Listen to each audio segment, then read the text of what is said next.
Today I'm going to show you how I make my zucchini bread as wholesome and healthy as possible. So I've got some gluten-free flour here, some pink Himalayan salt, vanilla, cinnamon, ginger. We've got that Splenda natural stevia because I like stevia. It's a lot less fattening and no calories, so that's going to help out. Got some coconut oil for the vegetable oil. We've got baking soda, baking powder, and a nice fresh zucchini from the garden, all organic. Our eggs from our chickens. So we'll get this started a lot healthier for you. So you're going to set your oven to 350. So we're going to start with 2/4 cup of the flour. Grab a little cup here. This flour has a mixture of brown rice, a couple of different types of rice, plus some flaxseed and rice bran, different things like that, so little healthier choices.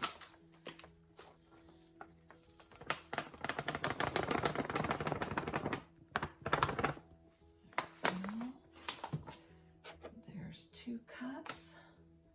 Grab our little 4th cup here.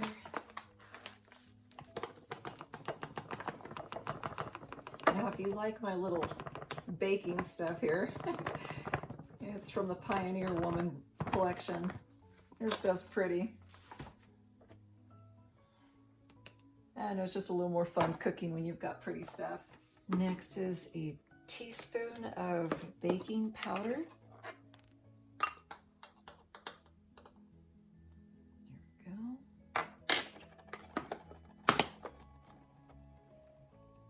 go. And a teaspoon of baking soda. There.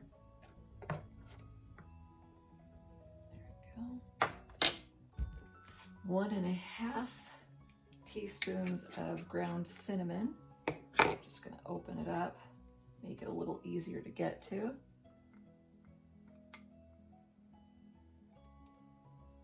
we go.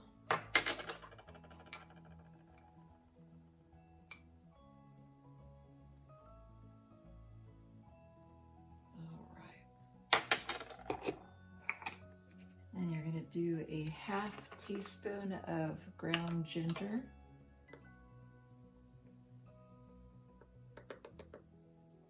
I don't mind putting in a tiny bit more than what sometimes these recipes call for. I take recipes and I kind of just make them my own, so that way I can put what I like, and you should do the same for sure. Then I'll take some pink Himalayan salt. You can also take kosher salt.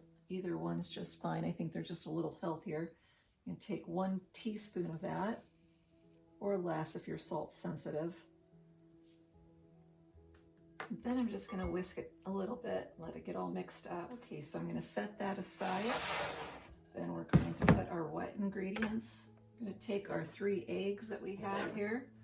Take 3 nice sized ones, crack them in.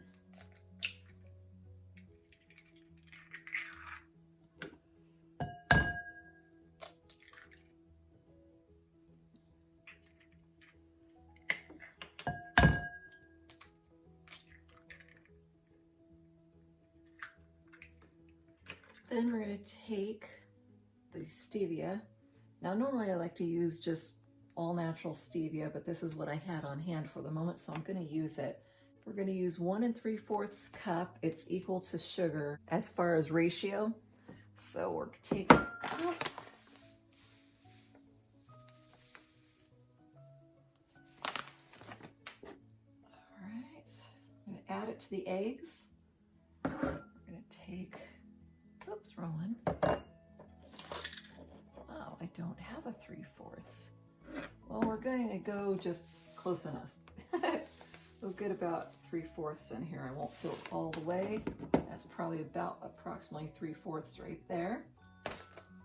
And then you're going to whisk it into the eggs until it's all mixed in and a little pale yellow. I'm always trying to find little different ways of doing things so that the meal or the recipe can be a little more healthier. less fat, but in a healthy kind of way. Not so bad to have fat, as long as it's a healthy fat. So it's starting to get nice and mixed in now. Just getting some of the little clumps out, get it nice and smooth. Then we are going to take 1 cup of the coconut oil, which we're using in place of vegetable oil, and we're going to slowly whisk it in.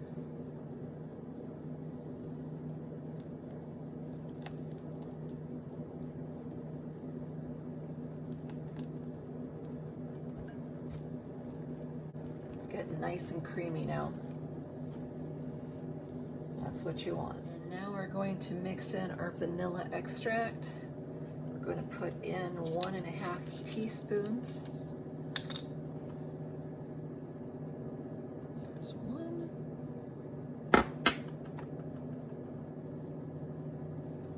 And there we go. And we'll mix that into it.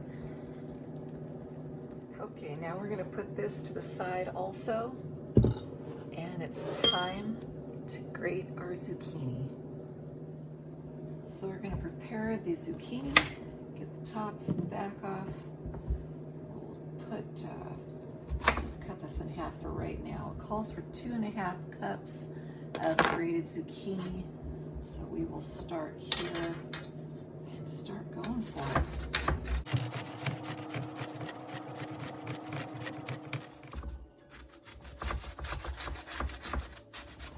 Okay, we got it down to the nub.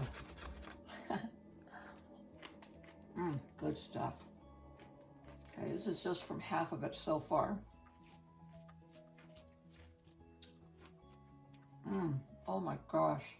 From the garden, you guys, that is so sweet and delicious. Oh my gosh. If you don't have a garden yet, get started on one, even if you have to do it containers or whatever it takes. It's so worth it. Stuff from the garden is so much tastier and so much healthier for you. Get out our cup. Almost a cup there. We'll call that a cup. We're going to add it as we go here. Get that out of there. Add that to the wet mixture there. Okay, this is probably going to almost make it. Yeah, just a little tiny bit more and we'll have 2.5 cups here. So there's 2 cups. Okay, here's our half cup's worth. Almost used the whole zucchini. We only have that much left. But I can't wait to use that into something else. Oh my gosh, just eat that raw and it's delicious. All right, yeah, we'll just use the rest of that. Perfect. And we'll dump it on in there. Kind of incorporate that zucchini in there. Just kind of get it mixed in there before we put it into the dry batter. And now that we've added both in there, everything together, we're just going to kind of incorporate it into each other. Get it nice and mixed around. You can use a whisk, a spoon, whatever you feel comfortable with. See how this works with the whisk, and probably eventually add something else too to kind of get it around, especially if it gets a little stiffer. This whisk is a little wimpy. Yep, it's getting a little thicker, so I'm going to move from the whisk to my little squeegee here. I don't know, this thing comes in handy for so many things. It makes a great mixer, and it makes it great for getting the stuff off the sides of the bowls. Let's get it nice and incorporated. Make sure all the flour is off the bottom of the bowl. Okay, now I have taken my loaf pan outside, sprayed it with this Pam coconut spray, and then I will take a paper towel and just kind of wipe the excess off. That way the spray doesn't get it all over the kitchen. going to take a piece of paper towel folded, and I'm just going to kind of lightly wipe it down just so it doesn't have a bunch of excess rolling down. It'll definitely make having it come out of the pan so much easier when you go to take the loaf out, and it'll make cleaning the pan afterwards so much easier also. Okay, it's time to add the mixture to the pan. Let's see how much fits in there. I'll see if I need another pan or not, but I think it'll fit in.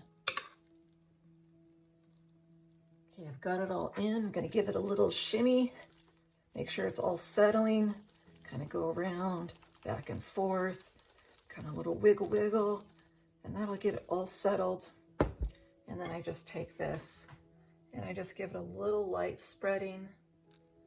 Don't smash it in, let it just be kind of settled, a little airy still, but you're just going to make sure the top is kind of everything spread evenly. And then give it one more jiggle. This loaf will go into the oven at 350.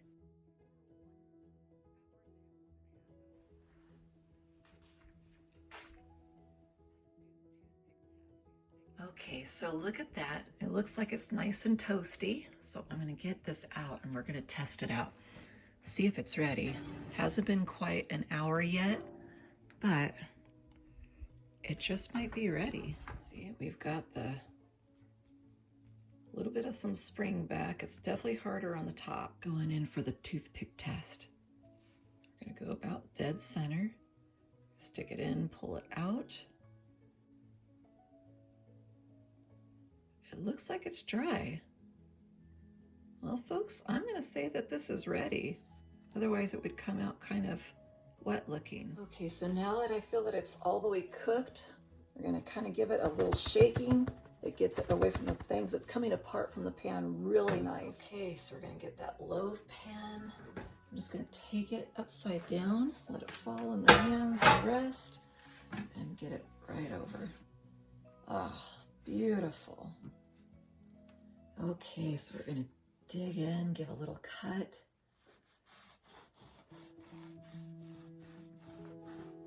Now this cooked for approximately 55 minutes. It's perfect. There we go. Oh, and the smell is just heavenly. It's real nice and soft and bouncy in there. Just beautiful. Look at that. It just tears apart beautifully.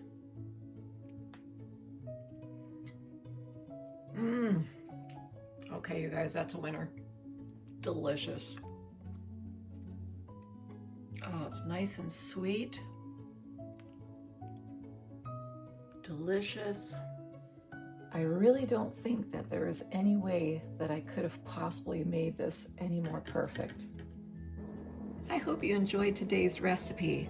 I hope that you try it because you will absolutely love it. If you are somebody who is diabetic or trying to watch your calories and intake but yet still want to enjoy delicious treats, this is the one for you. It is so soft, spongy. Oh, it's just absolutely perfect. Enjoy, eat healthy, and stay healthy.